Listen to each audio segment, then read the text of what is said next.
বন্ধুরা সবাইকে আসসালামু আলাইকুম। আশা করছি সবাই ভালো আছেন। আজকে আমরা যে টপিকটি নিয়ে কথা বলবো, ওই টপিকটি হচ্ছে ইমোর রিংটোন নিয়ে। ইমোতে আমরা অনেকে মনে করে থাকি আমাদের যে ডিফল্ট রিংটোনটা দেওয়া থাকে, ওই রিংটোনটা বুঝি চেঞ্জ করা যায় না বা পরিবর্তন করা যায় না। সত্যি কি মনে হয়? এটা কি পরিবর্তন করা যায়? চলুন দেখা যাক। ওইটা নিয়ে আসলে আজকে আমাদের ভিডিওটা। চলুন শুরু করা যাক। আমরা যখন একে অপরকে কল দেই, ঠিক এই ধরনের রিংটোনগুলি বেজে ওঠে। এই ধরনের রিংটোনগুলি ঠিক বেজে ওঠে। তা আমরা এইটাই আজকে আপনাদের মূলত চেঞ্জ করে দেখাবো। তাহলে আমরা ইমোতে রিংটোন পরিবর্তন করার জন্য সর্বপ্রথম আমরা আমাদের ফাংশনগুলি দেখব। এখানে ইমো লেখায় ইমোতে একটা টাচ করব। ইমোতে টাচ করার পরে ঠিক এই ধরনের একটা ইন্টারফেসে আমাদের নিয়ে আসবে। এখানে প্লাস আইকন দেখাচ্ছে, এখানে একটা টাচ করব। এখানে টাচ করার পরে একদম নিচে ৪ টা অপশনে একদম নিচে 3 ডট চিহ্ন বা মোর লেখা এখানে একটা টাচ করব। এখানে টাচ করার পরে ঠিক এই ধরনের একটা ইন্টারফেসে আমাদের নিয়ে আসবে। এখানে আমরা সেটিং আইকন ২ নাম্বারটা এখানে একটা টাচ করব। এখানে টাচ করার পরে আমরা নোটিফিকেশনস উপরে যেই লেখাটা এখানে একটা টাচ করব। ঠিক এই ধরনের একটা ইন্টারফেসে আমাদের নিয়ে আসলো। এখানে কল যে লেখাটা এখানে একটা টাচ করব।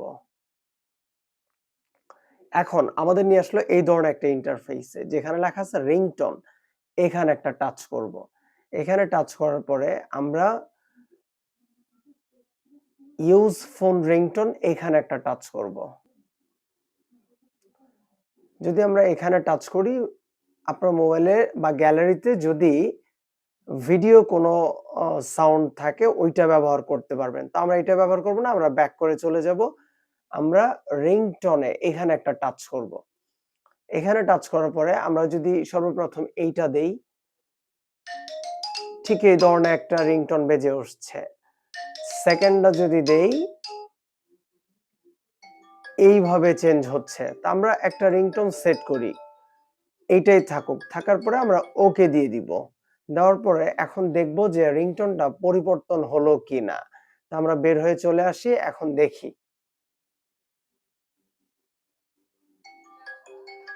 হ্যাঁ, পরিবর্তন হয়ে গেছে রিংটোনটা। আমরা এইভাবেই আসলে পরিবর্তন করে নিতে পারবো ইমো রিংটোন। আশা করছি আপনাদের রিংটোন পরিবর্তন করা ব্যাপারটা খুব সহজে শিখে গেছেন। যারা পারেন তারা তো পারেনই। আর যারা না পারেন ভিডিওটা শেয়ার করে দিবেন, বন্ধুদের উপকার হবে। ওকে, আমাদের ভিডিওটি যদি আপনাদের ভালো লাগে তাহলে চ্যানেলটিকে লাইক করবেন, কমেন্ট করবেন আর শেয়ার করে দিবেন আপনাদের বন্ধু-বান্ধবের মাঝে আর পরিচিতদের মাঝখানে। আর আমাদের ভিডিওটি দেখে যদি আপনাদের একটু উপকারী মনে হয় তাহলে চ্যানেলটিকে সাবস্ক্রাইব তো must. Till then take care. আসসালামু আলাইকুম।